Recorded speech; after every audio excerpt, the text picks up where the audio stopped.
Hello viewers, welcome to Ooty cooking channel. இன்னைக்கு ரொம்பவே சூப்பரான லட்டு ரெசிபி தான் செய்ய போகிறோம். லட்டு செய்யறதுக்கு குறைஞ்சது 1/2 லிட்டர் அளவுக்காச்சும் எண்ணெய் தேவைப்படும். ஆனால் இன்னைக்கு நம்ம செய்ய போகிற லட்டுக்கு ஒரு சொட்டு கூட எண்ணெய் தேவையில்லை.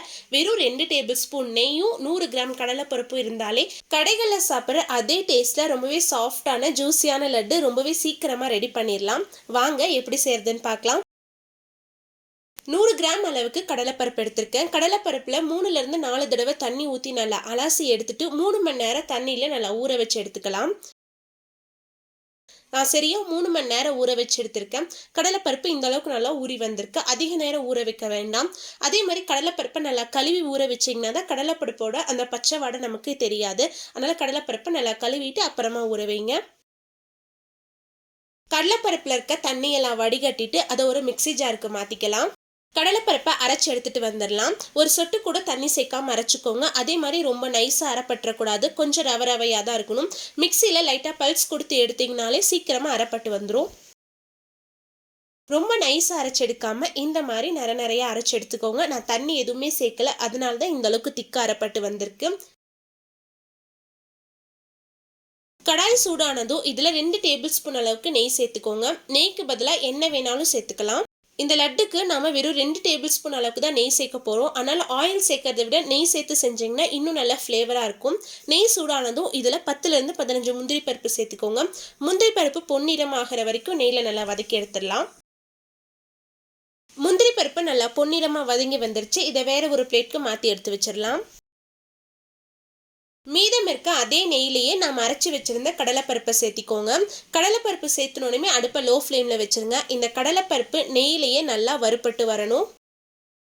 நீங்கள் ஹை ஃப்ளேமில் வச்சு வதக்கி எடுத்தீங்கன்னா கடலைப்பருப்பு சீக்கிரமாக நிறம் மாறிடும். ஆனால் அந்த கடலைப்பருப்போட பச்சை வாடை அப்படியே தான் இருக்கும். நீங்கள் நெய்யில் எந்த அளவுக்கு வதக்கி எடுக்கிறீங்களோ அந்த அளவுக்கு நம்மளோட லட்டு ரொம்ப நல்ல டேஸ்ட்டாக ஒரு நல்ல ஃப்ளேவரோடு இருக்கும். அதனால் ஒரு 5 நிமிஷம் பொறுமையாக வதக்கி எடுத்துருங்க.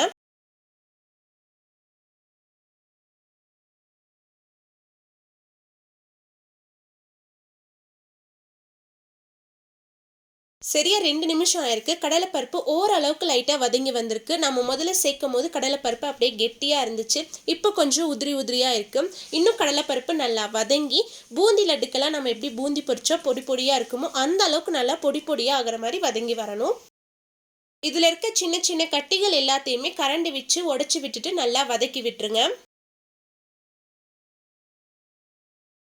சரியா 5 நிமிஷம் ஆயிருக்கு. எந்த அளவுக்கு நல்லா உதிரியாக வதங்கி வந்திருக்குன்னு பாருங்க.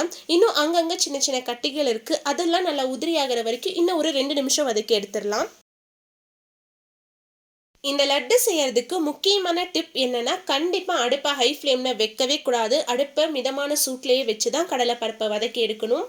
நீங்கள் ஹை ஃப்ளேமில் வச்சிங்கன்னா கடலைப்பருப்பு சீக்கிரமாக கரிஞ்சிரும். அப்படி இல்லாட்டினா கடலைப்பருப்பு சீக்கிரமாக நிறம் மாறி வந்துடும். ஆனால் நல்லா வதங்கி விடாது. அந்த கடலைப்பருப்போட பச்சை வாடை இருந்துகிட்டே இருக்கும். அதனால் அடுப்பை மிதமான சூட்லேயே வச்சு பொறுமையாக வதக்கி எடுத்துருங்க. சரியா 8 நிமிஷத்துலேயே கடலைப்பருப்பு நல்லா சூப்பராக வதங்கி வந்துருச்சு. இந்த அளவுக்கு நல்லா உதிரியாக ஆகிற அளவுக்கு வதக்கி எடுத்துருங்க. அதிக நேரம் தேவைப்படாது. 8லேருந்து 10 நிமிஷத்துலேயே ரெடி ஆகிடும். ஒரு மிக்சி ஜாரில் 3 ஏலக்காய் சேர்த்துக்கலாம். கூடவே 2 டேபிள் ஸ்பூன் அளவுக்கு சர்க்கரை சேர்த்துக்கலாம். சர்க்கரையும் ஏலக்காவையும் நல்லா பவுடராக அரைச்சி எடுத்துட்டு வந்துடலாம். இது கூடவே நம்ம வதக்கி வச்சிருந்த கடலைப்பருப்பை சேர்த்துக்கலாம். சூடு ஆறுனதுக்கு அப்புறமா சேர்த்துக்கோங்க.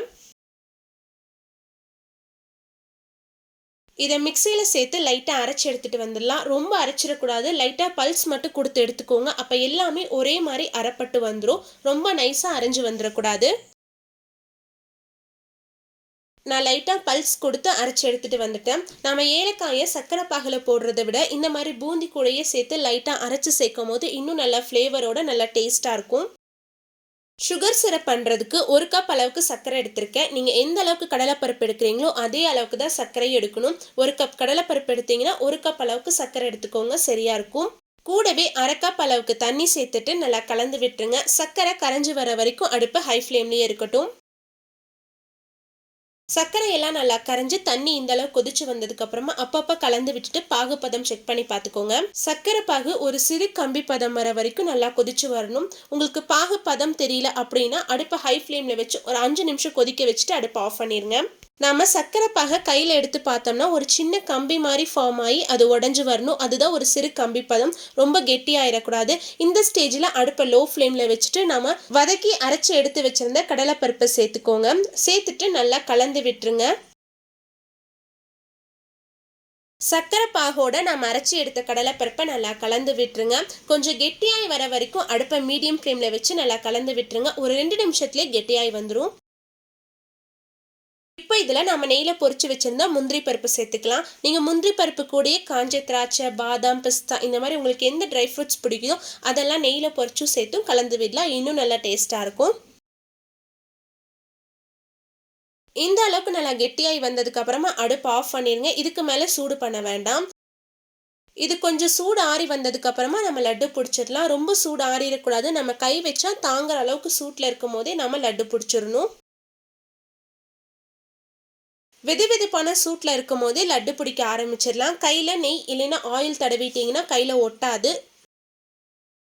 நம்ம லட்டு பிடிச்சி எடுத்ததுக்கு அப்புறம் ஒரு 2 மணி நேரத்தில் கொஞ்சம் லட்டு லைட்டாக ட்ரை ஆயிரும். அதுக்கப்புறமா நீங்கள் ஒரு ஏர்டைட் கண்டெய்னரில் சேர்த்து நீங்கள் ஸ்டோர் பண்ணி வச்சுக்கலாம். குழந்தைங்கள்லேருந்து பெரியவங்க வரைக்கும் இந்த லட்டு எல்லாருமே விரும்பி சாப்பிடுவாங்க.